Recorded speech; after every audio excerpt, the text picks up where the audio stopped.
This is the Cliff Yates Show. Personal growth, motivation, inspiration, and philosophies for a great life. This is the Cliff Yates Show. I'm really excited about today's guest. He is so amazing. John A. Brink, and he hosts the Brink on the Brink podcast, and just an amazing story. I'm going to let him tell it best he can. We have so many shared interests. Born in 1940, right? A Nazi-occupied Holland, made, I think, maybe a dream move. He lives currently, and he made it to Canada, Prince George. And so, John Brink, thanks for joining me, my brother. Love to be here, Cliff. I hope you're doing well. I'm doing well, and it looks like you're doing great. We have a shared interest in health and fitness and bodybuilding, which I'm excited to talk with you about. How about a brief story of how you made it to Canada and the tough times growing up? You're 4 or 5 years old. It's famine and all that, and you make it to Canada. Tell us a little bit about that story. Yeah, so as you already indicated, I was born in 1940, actually in November the 1st, 1940. And so the war started in Europe, Second World War, where Hitler and the German armies, ran over, invaded most of Western Europe and in Eastern Europe, for that matter. And so it was a tough time. My parents were married as a young couple, in love and full of dreams of building a beautiful future. Had a son first, and then a daughter, and then I came along, and then in April of 1940, obviously the Germans invaded in a blitzkrieg Holland, and everything changed. And my dad was drafted into the Dutch army, and the last they heard from him was that he was caught in the bombing of Rotterdam, which destroyed the center of Rotterdam. Thousands of people died. So they would not hear for 5 years if he had survived or not. And so that then became a very, very challenging time for all the people, and also obviously for my mom and her 2 young kids, and being pregnant with me. It became then a question of survival. And so when I was born, the first thing that I remembered, and I always find it amazing, I was only 3.5, 4 years old, but I remember hundreds of planes, bombers in the air, bombing Germany and the strategic points of Germany. And again, where I was born, and for those people watching us from around the globe, is Holland, small country, obviously. Northeastern part of Holland is close to the German border. We were about 10 or 15 minutes away from the border in the northern part. So what we would do in the evenings, my mother would take the kids outside on a flat roof that we had behind the house, not to watch the planes, but she felt safer outside than inside. And in the distance, we could see the lights and the burning of the cities in the distance. Then the sky was red and planes overhead. And the sound of that sound, Cliff, even when I was only 3.5 or 4 years old, I still hear it today. I will never hear it again, ever, like that. And the interesting part about it is so uniquely different. I'm a pilot as well. I fly a lot and all the other things and commercially, but that sound I will never forget. And then the most difficult part was, the Hunger Winter, 1944-45. It was the coldest winter on record in Holland, and at the same time, the Germans had cut off all the food supply to that region. So it was the Hunger Winter in particular, where a lot of young people, kids died, and all the vulnerable people died, and so it became a very, very difficult period. And so what we would do as kids, my brother, my sister, by then obviously I was 4.5, 5 years old, and they were 6, 7. And every morning we would go with gunny sacks into the railroad yards and pick up anything edible and burnable. And the reason that we did is because the Germans would boot us one in the back, but not shoot us. And if they did, then we'd just be back the following day. But even still today, nearly 80 years later, 78 years later, I can still feel the feeling of hunger. And it's still something that I still feel. And the other part, cold, because we only had a little place in our house that we could eat up, and we'd be sitting around that together, and so it was survival. The next thing that became important, more relating to the question you asked, is that we were liberated now probably about a week ago, April the 12th, 1945, and by the Canadian Army, and so it was April the 12th, 1945, and it made such an impression on me, that I always knew from that point forward that I would be going to the land of my heroes, Canada. And so that always stayed with me. And then I tried to go when I was 17, and my parents wouldn't let me. Then I was drafted into the Dutch Air Force, was there for 30 months, actually, special forces. And then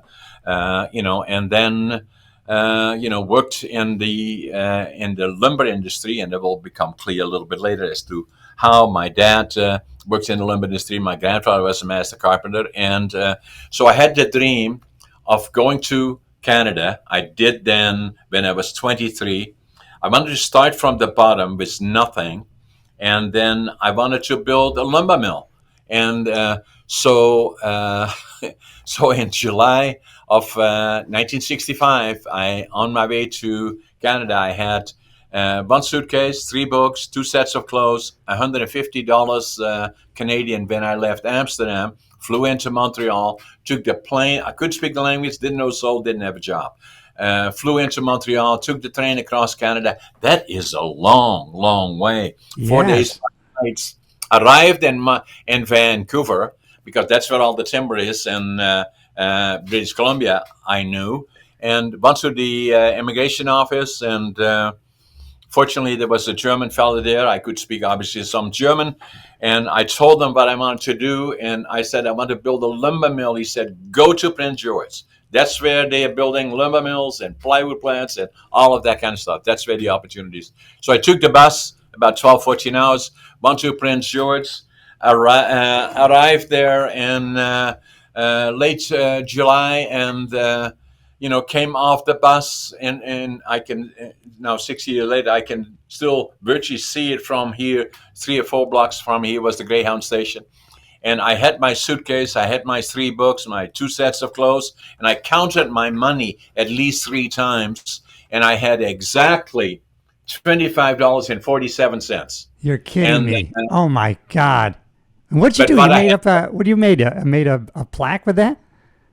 Yeah, no, so my employees gave that to me, actually. Oh. And so underneath it, what it says, what I had plenty of, though, is attitude. I will always avoid the negative, and I'm always, no matter how tough things are, I know tomorrow will be better. The other one was passion. Whatever I do, I give it 150%, and work ethic. I work harder than anybody, still, even now at nearly 84 years old. I get up at 5:30 in the morning. I'm always feel that I'm late. I always make my bed, and then whatever is coming up the day is, if you ask me about how was your day, I say every day is a good day for me, and so I give it all that I got, and so that's how I got to Canada. Did I get to the dream that I wanted to build a mill? Yes, I did, already quite a number of years ago in a number of other companies, but it's not about that. I've been fairly successful. Yeah. Yeah, and so when you got to Montreal, instead of you already had a vision for the lumber industry. That's kind of what you wanted to do. Is that why you went to Vancouver? Or?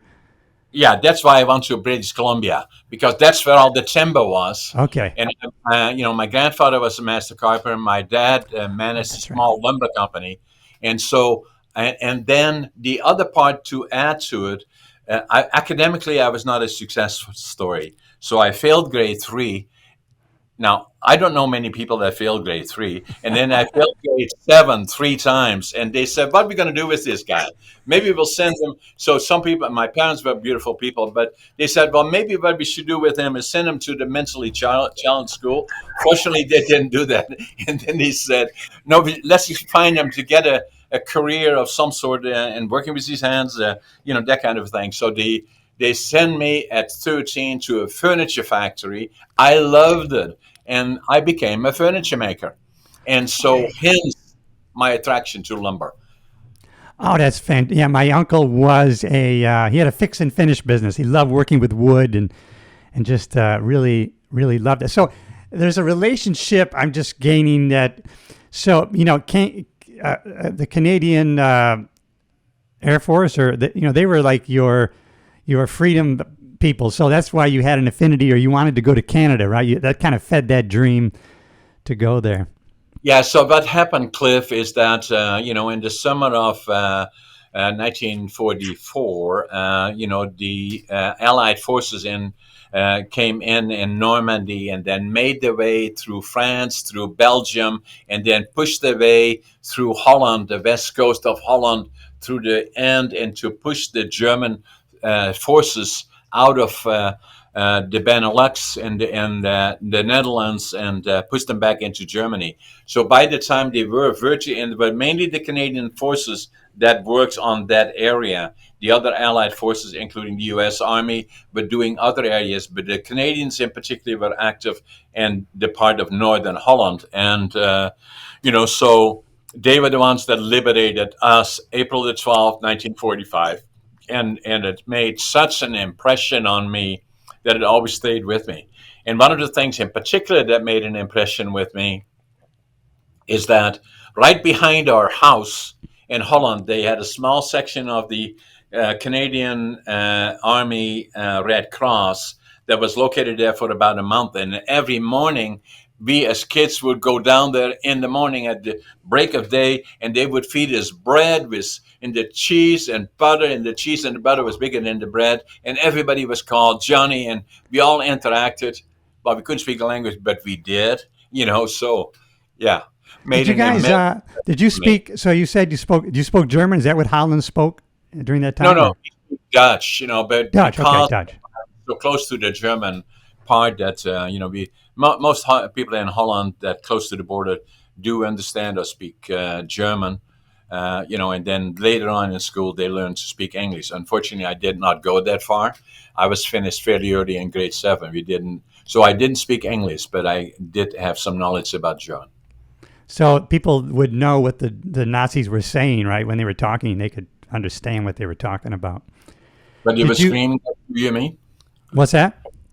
But they were screaming at you, you mean? Yeah. Wow. So you remember, or that there was just such a hostile, treating you just. Oh my God, that's terrible.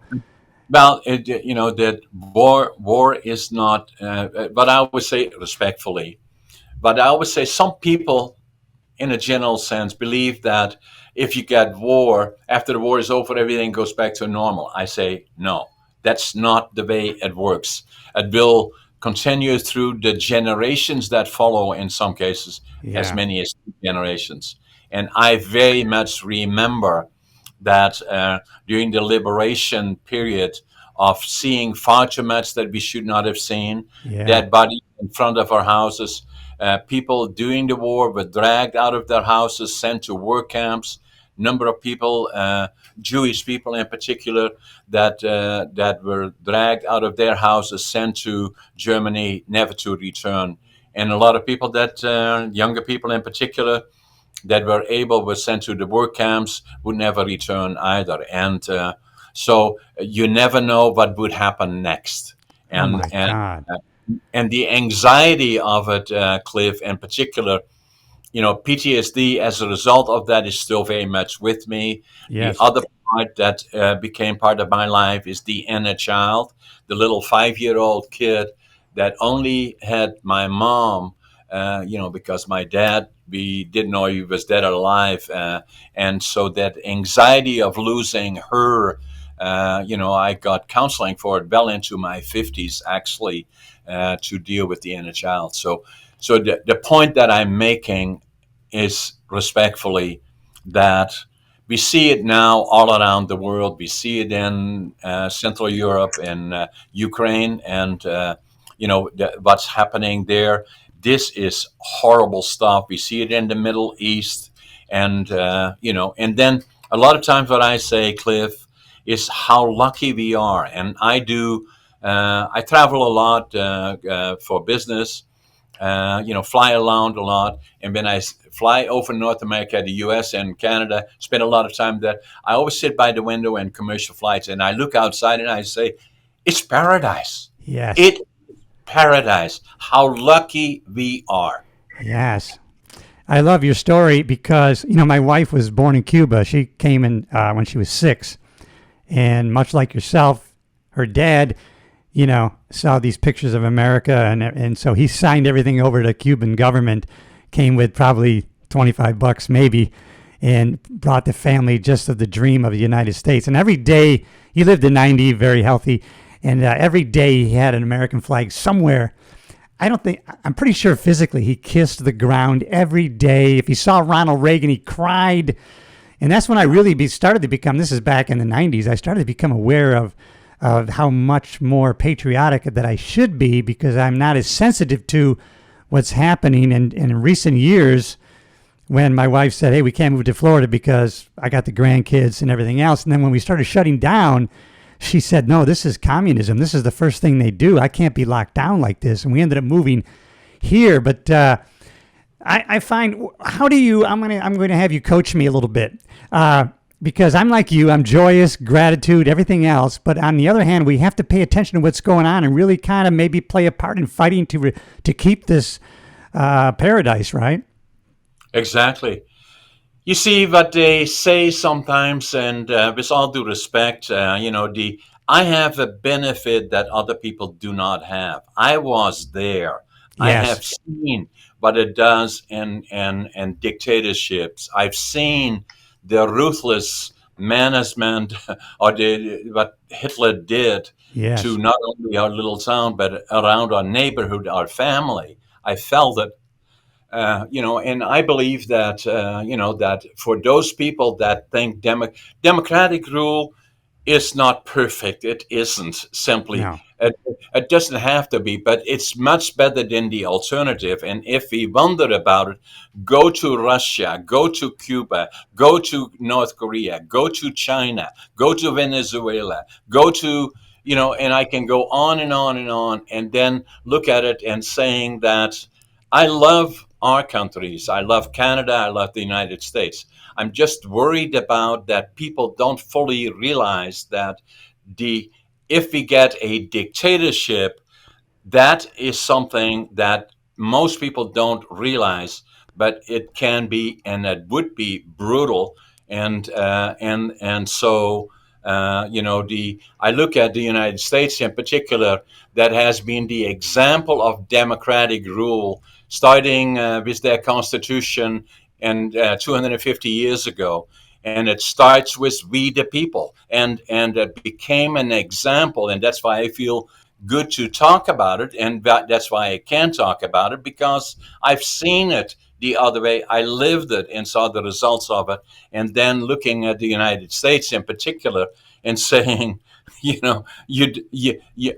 all the imperfections that we have, you do not want to have the alternative, because that still the foundation and the example for the world, and hence the United States is the leader, and they still are today, of the free world, and are looked at from that perspective, certainly from mine and the rest of the world that I know of, and are the envy of the rest of the world. To preserve that, the democratic rule and the Constitution of the United States, starting with we the people, is critical and an example for the rest of the world. I like that message, because that's why we need to, keep our sovereign nation, as you say, the bright, the light on the hill, because other people are looking to us as that example, and we can't diffuse that, because then they will lose hope if that goes away. Correct? Absolutely. And to bring the free world together, that Yes. is the foundation of the world. We can see it, and the worlds always have been messy, have always been difficult. So this is not perfection is not available to us, but what is available to us to work together, the people that believe in freedom and have the constitutions that the people will decide what it will be, not this one individual that is called either the Putin or Hitler or Right. all the other, and I can just go on and on and Oh, on and on. absolutely. Yeah. So Wow. But that's how, yeah. North America, and I believe at the end, when we have the elections, that people will realize that we have something that is precious and it Yes. should be preserved. And that applies both to Canada and the United States. Now, in terms of Canada, we are boring politically compared to what is going on. I I say love that it. Boring. exactly. Yeah. Yeah. Yes, but what do you? So that's another thing that I think maybe people are upset about. It's like if you have a large influx of people that coming in without a really an interest maybe of adopting the cultures and traditions, that's a danger. I just think people think that's a pretty dangerous thing, right? Yeah, people have strong opinions about it, and I understand that. Because I applied for immigration into Canada in July, in June of 1965, when my dream was to go to Canada.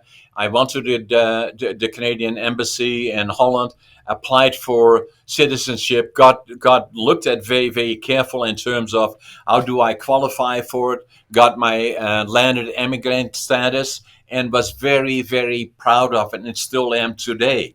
That I'm a Canadian, and I love Holland. I love it. My background, but I love to be a Canadian, and that's what I want to be. And I've been always very active in all the things that I do. Been very actively involved. I grew up is give back to the community. The culture of the community is very, very important for me, and I've always been, no matter how little that I had, I've always been, because I grew up like that. It's the culture of the community to me, and of Canada, period, is very important to me. Yeah, that's wonderfully said. And my wife and her family. The Cuban people are they love Cuba immensely, but Sure. they have to have freedom, and they want and are Americans, even though they still love Cuba. They are proudly American, and for some reason, I guess it's been explained to me, but I don't remember. But a lot of them are very business oriented. They're used to being successful, maybe because a lot of people that emigrated here or escaped to here, they were doctors and business people, and so it kind of was in their DNA to be entrepreneurs. Is that the same kind of with Yeah. your grow up? It, Or? if you have nothing, Cliff, and no opportunity, and it became so difficult, the challenge that I had is that, as I already said earlier, academically, I was not a success story. And Me so in neither. Me Holland, neither. Yeah. if I want to get a job or I want to go into business, and I go to a bank and they say, okay, blah blah blah, what is your plan and all the other things, and maybe show me your diplomas. Well, I didn't have diplomas, and so then that was the one part. The other part is that I kind of felt that I had kind of failed in a way, and this didn't it was something that troubled me and my personally. It didn't change my attitude even from the young age. I was already industrious. I sold papers. I was industrious, but I still always sat with me my friends that in grade 7 that were with me went to college and to university, and I became a laborer. And sometimes what happens to kids are hard on each other. All the ones that I grew up with, the all of a sudden that were my friends. At 13 I became a laborer. I'm proud of that today, but then that was kind of looked down on. In fact, the schools came out and the kids were going on holidays, and my dad took me to a clothing store where he had a friend that opened the store for me because I needed three sets of coveralls and to get become a laborer in a furniture factory, and the coveralls that he had, they didn't even fit me. You had to roll them up 3 or 4 times. The crotch was hanging by my knees. That's modern today, but it wasn't then. But Yeah, oh my goodness, so you have the lumber business still going today, right?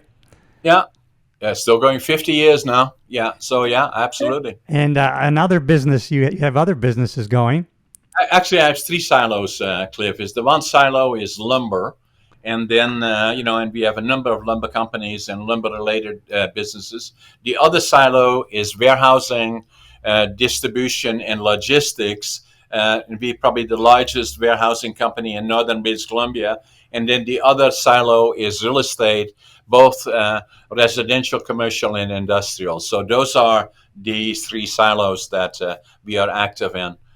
So they are doing well. Well, and I love that you have on the Brink podcast, which I'm now a subscriber and will be listened to constantly, because I get a little not frustrated, but I'm just amazed that, and you're an example. So maybe I'm considered an early adopter. I love learning about technology and doing this. And 10 years ago, you and I couldn't broadcast our great positive message around the world. There would be a gatekeeper that would prevent us from doing that. And now we have the freedom to do that. But I'm amazed at some of my friends in my, I'm a little bit younger than you, in my generation, that are like, they still have flip phones. They have no interest, But do you find that in your generation too? No one wants to learn new things. I have friends that don't even email. Yes. I said, "Are you kidding me?" But I love about podcasting is that I'm also, as you already know, I'm an author. Yes. I have 4 books, and then I'm writing another 2. So that's the one. But I'm also a speaker, an on-demand speaker, and so a keynote speaker, and it takes me a lot of time to go to different places, and I'm not trying to be important, but it become a challenge a lot of times. I still do it. But then I found this new thing where I started to interacting on blogging about 5-6 years ago already. And then 3 years ago, 4 years ago, before COVID, started working on the local television stations and doing a segment, that could have been kind of podcasting in a way for the region. And then the COVID came, and so that couldn't be done anymore in the studio. So then I had an apartment here in Prince George, and saying, well, what should we do? Let's do it here. So we started then podcasting in Prince George out of the region alone. And then I said, maybe what I have to do is set up another studio in Vancouver. I had some apartments there. And then the more I looked at CNN and all the other, I see virtual television is becoming more flawless all the time. But at one time was hiccups and this and that, and now I see 3 different people from all over the world talking together and saying, maybe we have to go that way. That's what we did.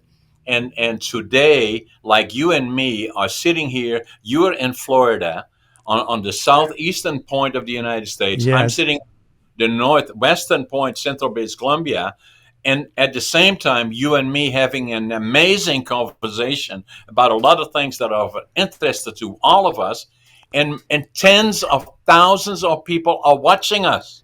Absolutely, unbelievable, and All it's around the amazing. world.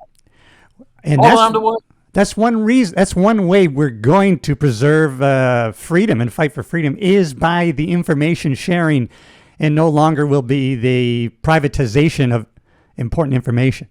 This is it's a good thing. Yeah. And the other part about it, Cliff, is that this will replace newspapers, already has to a certain extent, and it will put in jeopardy the traditional television stations and platforms that are now operating, because this is direct. Like what I do in my, so I think we have done about 240 podcasts where I'm the host, and then I'm also, so we do between 12 and 15 a month, and then probably 6 or 8 where I'm a guest like I am on yours.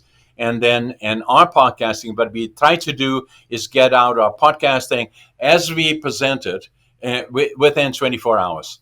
And then the only time that we didn't do that, but thinking about not doing that, is a couple of years ago we had an earthquake, and as I was podcasting, the whole building shook like this. And fortunately, I didn't say anything, bad words. I said, "Oh my goodness," something along those lines. But Yeah. in any event, even that we left in. So so what I'm saying, it's just at its infancies in my mind. This is going to go much further. I think you're right. And I don't know. There's one guy I listen to, PBD podcast, Patrick Bet David, and he talks about, because he's big into figures, and he's just been, like it's over like 90% of a certain generation. They're not even getting their news from traditional media. They are going to podcasts and YouTube to get what's actually happening around the. As a matter of fact, I follow Jack Hibbs, who's a pastor out of California, and he actually gets his news from other countries, Al Jazeera and these other places, because he knows it's more accurate to what's going on. So do you get several different news sources that you check in with? Absolutely. Yeah. Yeah. What do you suggest I listen to? I'm trying to pick and choose a couple. Yeah, podcasting in particular, because I'm I'm very active in podcasting, so I don't have all that much time, but I listen to them, on when I'm driving someplace or on the road on the weekends sometimes. That there are so many now that becoming so popular, and especially on an international basis. So I find it interesting in the sense that, we in 1 week we have somebody on from Peru, the next one we have somebody from Athens in Greece, we have somebody from Berlin in Germany, and then the next one California, and it is just amazing. Then from time to time we do somebody local or regional, and so what I try to do is keep it very mixed. It's not based on one particular direction, but right across the board. Oh, okay. So that's good. And I want to commend you on one episode. I was actually two that I was watching of yours. You're very good at listening. I mean, you listen, and I have a tendency to want to jump in, but you're very good at listening to your guest. I mean, I commend you for being a very good host. Thank you. Hey, I want to ask you, because it's part of my deal too. I'm very interested in it, and someone of your age and my mom's age. My mom is 88, still works out. She said I inspired her. And so I'll take it. But she just did a plank here last week, a minute and a half, 88 years old.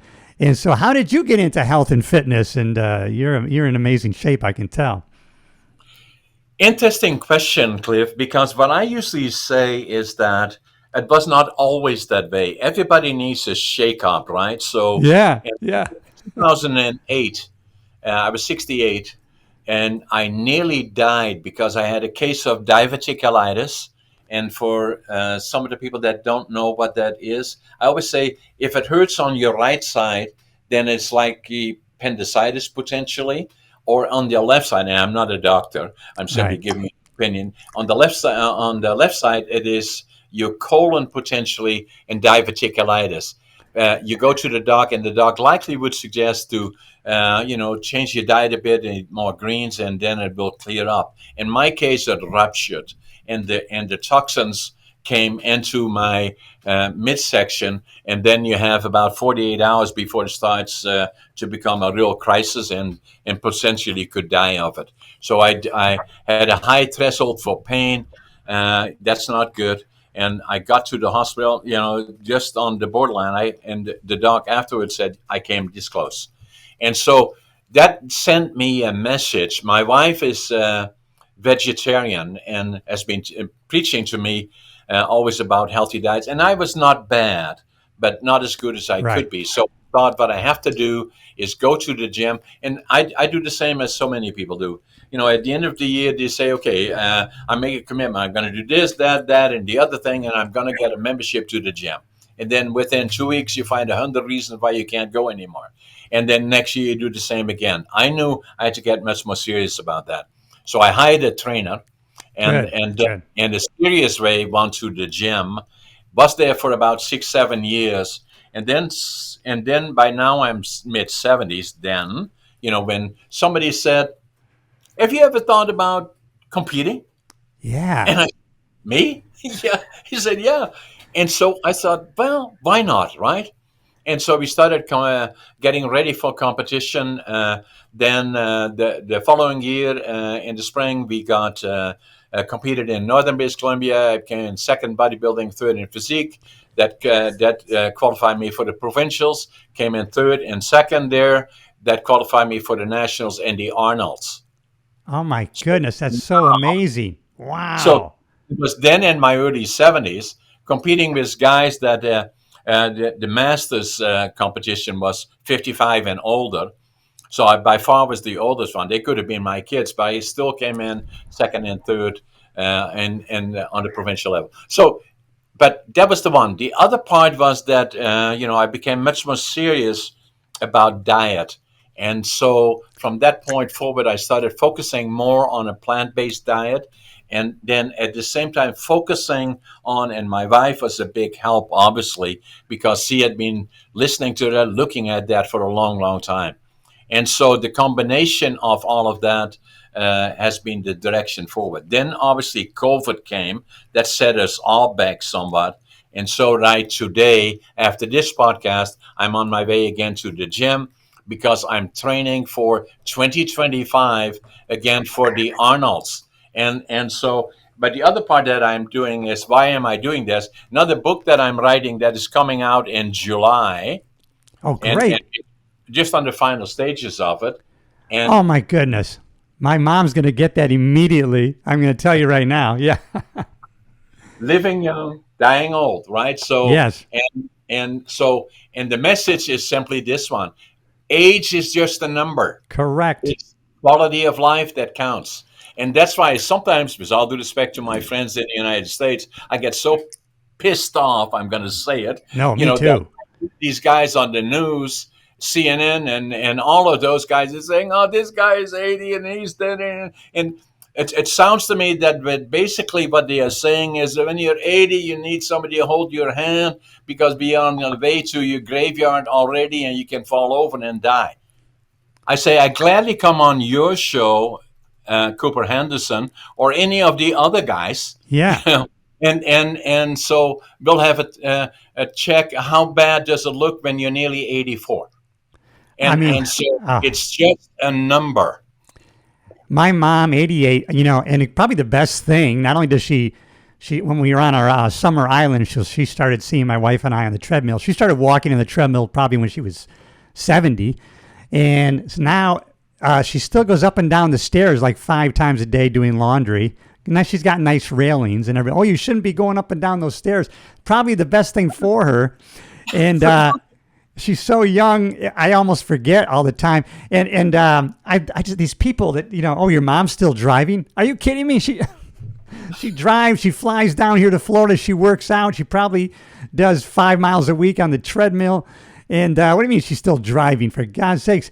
She got so frustrated, John, because her best friend for life, she was so sedentary. She just recently passed away. But she used to say, and this is the attitude, right? Oh, at our age, what does it matter? Because these people have no Really? concept, just. Yeah. And that's what I say, Cliff, is that I know people that are 40, 50 and years old. And I say, why are you not doing this, or why are you not doing that? Are you not happy about anything? And because I'm too old. I said, really?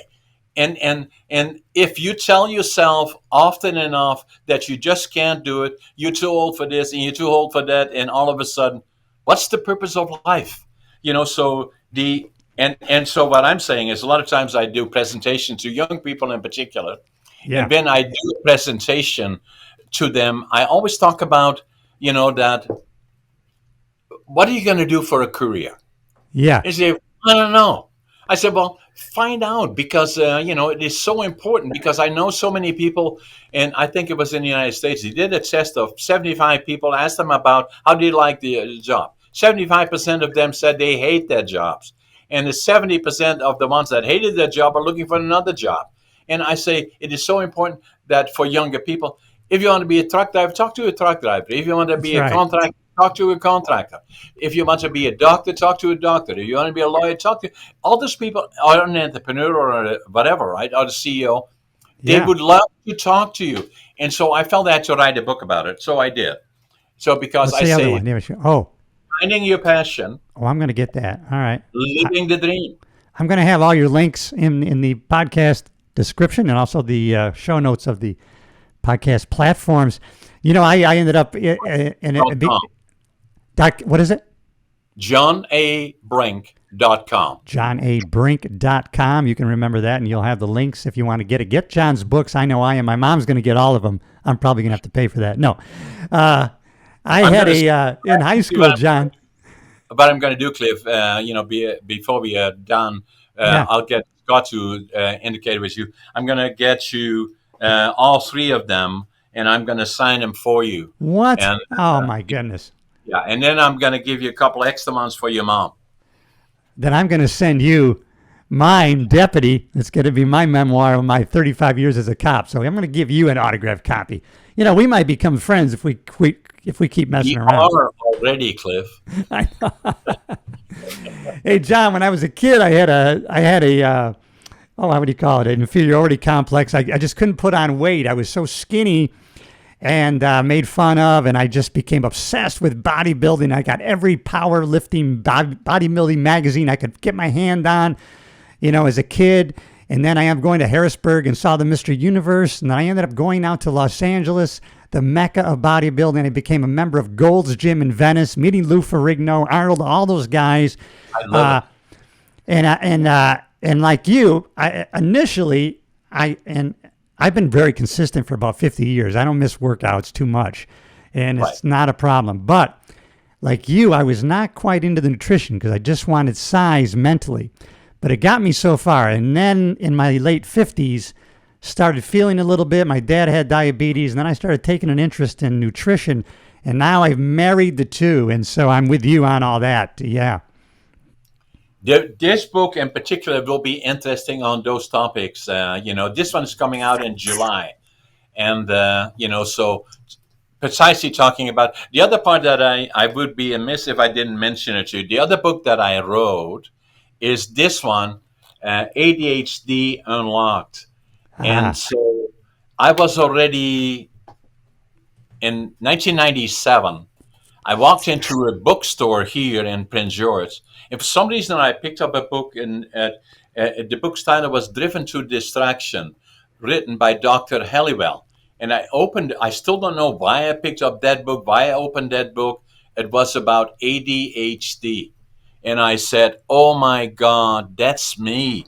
And I wrote it in that book. I still have that book. In Dutch, I wrote it in because I was ashamed of it. Oh, wow. Because of the stigma then, so not now. Right. So, and the more I found out about it, it took me 5 years even when I was 62. I went to my doc, and he was a personal friend. But after I got the book, and still took me 5 years before I talked to him, and he said to me, hey, John, why are you in my office? I said, I think I got ADHD. And so we looked at it. Yes, I do. And so now I call it a superpower. Yes. And a lot of people say to me, how can you do all the things? You have 10 companies that you got. You're writing books. You're a public speaker. You're doing all this stuff in a podcast and all of that. How do you do it? I say ADHD. That's why. I want to use that.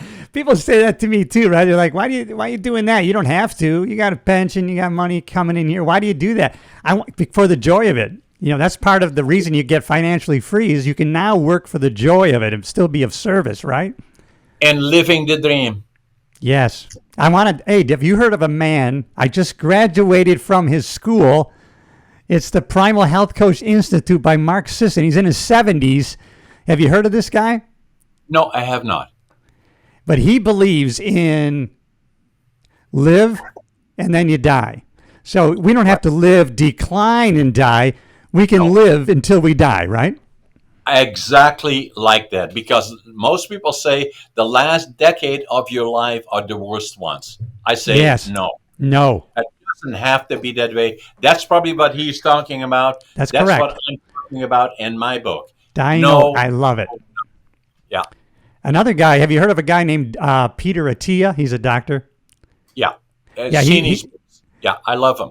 he's great. I see him on podcasting, and I'd like to have him on my podcast at some point. Probably he's listening to this one. So, Oh, hey, I Peter, wish. I wish. don't Yeah. put you on my podcast. The other guy that you may have contact with is Arnold Schwarzenegger. I was going to be competing at the Arnold's, Yes. and I talked to him about it. He was going to be there. Then obviously we got COVID. Now I'm going to go in 2025, and I've already indicated to him I'm going to be again back at the Arnold's in 2025. And he promised me he would make a picture with me and we work out together. But he has not contacted me. So if he's watching this podcast, Arnold, I'll be back. Yeah, exactly. I met Arnold at the Universal City Walk in LA because I was a deputy up there, and he was there as governor to do an event. But we just met in a second. But I did spend a lunch with Lou Ferrigno, who originally I did not like, just because of my perception. Then when I sat down with lunch with him with another friend, because he was a reserve deputy sheriff in LA, and what an amazing man! And his dad was a detective in New York. And it was weird, John. Not weird, actually. It's proper. When my friend, we're at his house shooting this promotional video, and I had to bring the police car over for him to do a thing with. And my friend was serving the lunch, and Lou was very discerning. Like, well, what's in that? He was very careful what he put in his body, even at that time. Amazing, huh? Yeah, and he was still, you could tell he wasn't using any steroids anymore, but still the V was there. Oh man, and what a great man. He was always asking me questions. I wanted to learn about him, and he was, tell me more about you and your wife and this and that. And he's very humble, very, interested in what you have to say. Unbelievable. And that's a lot of times the case with those people that are so highly profiled that once you get to know them, they live in the same world as you do. And my grandmother always would say, if we are naked, nobody can put a hand in the pocket. We're all the same. That's crazy. And so tell me, what kind of routine do you do? I do like a split routine. I used to do shoulders, chest, back, shoulders and arms, legs, like a 3-day routine. And a buddy of mine just turned me on a 2-day. Now I'm doing upper body 1, legs the second, and doing 2 of those a week. Yeah, I work out 3 days a week. And when it gets closer to competition, I usually do 5 or 6. And then change my diet and all the other things. But I follow the same routine as you do. I work with a very, very good trainer, and I have a tendency. I'm a go-go guy, right? So so I need somebody that makes sure that he has the brake pedal and saying, slow down, John. But I'm in good shape, and and I believe I've been training with trainers for the last 15 years. I know how important it is that, especially when you're pushing for maximum return, then you have to make sure that you are careful in terms of not overdoing it, but same time walking to the maximum and gradually improving and following the systems. That's what I do. So wait, I've gotta put a marker here. Wait a minute. You're 80 plus.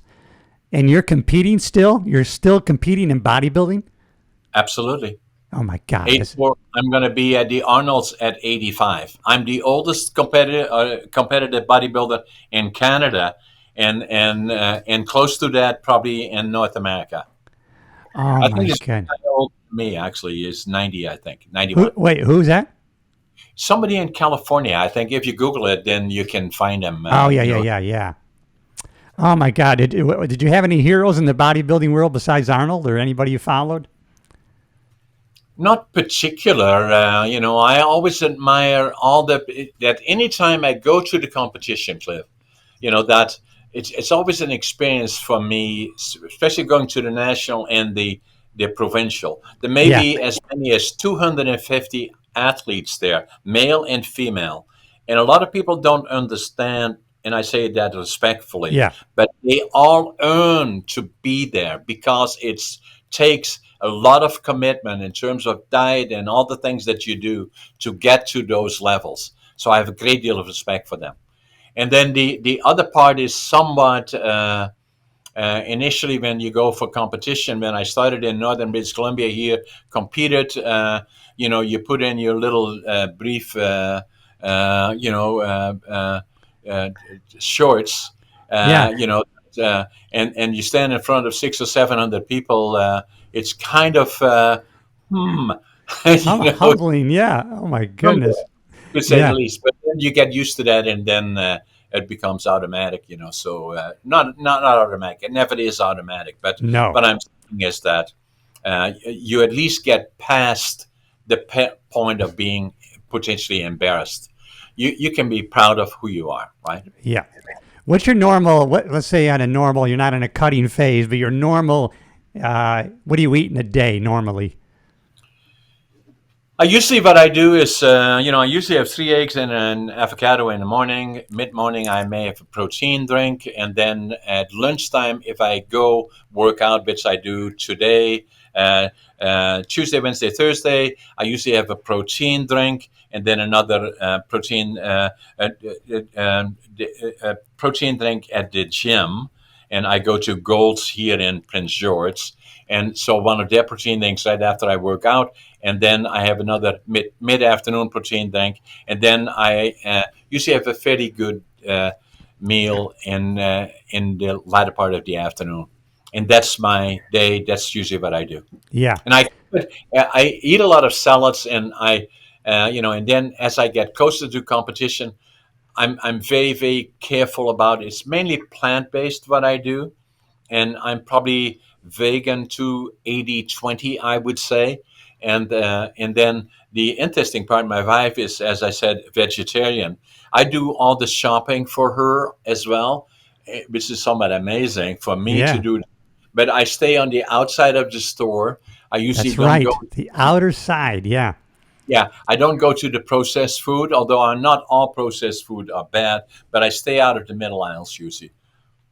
Yeah, I originally, because I first watched, my dad was suffering from heart disease, and so I watched Forks Over Knives, and I saw these heart surgeons who they went totally, Dr. Greger, who went, his mom in 65 had been given she was probably going to die, and she ended up out at the Pritikin Center in California, went plant-based, started walking 10 miles a day. She lived to be 94, healthy. So I went totally vegan, and all my numbers became beautiful, John. But you know what? I noticed my glucose was still high and my A1C was 5.6-ish. And so I didn't realize at the time how, because I was eating so much pasta, all that pasta converts immediately to glucose. And so I'm having a chronic levels of insulin is not good. And so now I've actually switched to plant-based, but I do eat meat, fish, fowl, eggs, and healthy fats, avocado with eggs, coconut oil, and I got rid of the chemically altered oils and stayed away from sugars. And wow, now I'm on a great plan and feel unbelievable. Absolutely. And so the things that I deeply believe in: sleep, extremely important, 7 to 8, even in some cases 9, is extremely important. Sugar, critically important. It's all part of my book. And then plant-based diets. For me, I'm mainly fish and chicken. I don't do red meat, but I'm not saying that is necessarily bad, but it works for me. And then I'm very, very cautious and careful. The other part that I do is I work with docs, both a naturopathic and a medical doctor, and do a bumper to bumper on an annual basis. Have a relationship with them, and then I'm very, very careful about all the things that I do. I stay in touch with people like Atia and other ones that are in the field. And because it is evolving, even that process is evolving as we speak. The interesting part, Cliff, was that I saw an article written by one of the doctors, I believe. They looked at 100,000 autopsies of people that had passed away. Not a single one of them died of old age. That's right. Not one. That's right. I know that study. I mean, yeah. Isn't that amazing? It's amazing that as much as I defend my American police officers, and the violence against them. It's amazing that they're more likely to die of a diet-related disease than they are of a gunshot. Isn't that amazing? Yeah. That pisses me off too. Yeah. Yeah. No, for sure. Now listen, I'm going to be going to work my legs today, and you're going to the gym too. I'm going to be respectful of your time. Will you come back on the show and talk to me again? Because I think you're fascinating, and now you're my friend. We are friends, and that's a commitment. Scott will be in contact with you. I'm going to make sure we send you 3 books. I'm going to send you also the one on ADHD. I'm going to send you the one for finding your passion, and against all odds, the one that my first book, my autobiography, and this one here. And that's not about hurrah, hurrah, John, but in spite of it all, going through all the ups and downs. So I'm going to send you this one, and then finding your passion in ADHD, I'm going to send to you. And then I'm going to also send 2 for your mom. What? My mom, Nene Yates, is her name, Nene, Nene. If you do that, she's probably going to be listening to you every day of the rest of her life. You're going to do that. You mark it down, Scott. Yeah, Scott has it. Oh, I love you, and that you have a great team, and I love your passion. I love your joy. I bring joy out there every day. So when I meet someone like you who shares that vision, then it just excites me or reinvigorates me even more. Thank you. You've given me that gift today. Hang around a little bit for a little debriefing just for a second, because I know you and I are not going to miss our workout today. John A. Brink, I love you. I'm going to send people to your podcast and to all your books. You're an amazing man. Any final words, my brother? It was my pleasure, Cliff. And again, for all those people watching us, how lucky we are living in North America. It is paradise. And for all those people that are deciding to what should we have next, there is nothing as good as we have it. That's why everybody in the world wants to be here in North America. So preserve what you get. Be careful about it. Nothing is perfect, but the alternative, much worse. You heard it from John A. Brink. So check him out, and you're just going to improve your life. All right, everybody, subscribe to the show. It tells the computer, hey, people are interacting with it, and they'll show it to more people who may need it. You're going to play a part in impacting people in a positive way. No greater joy than that. All right, hang around, John. Thank you.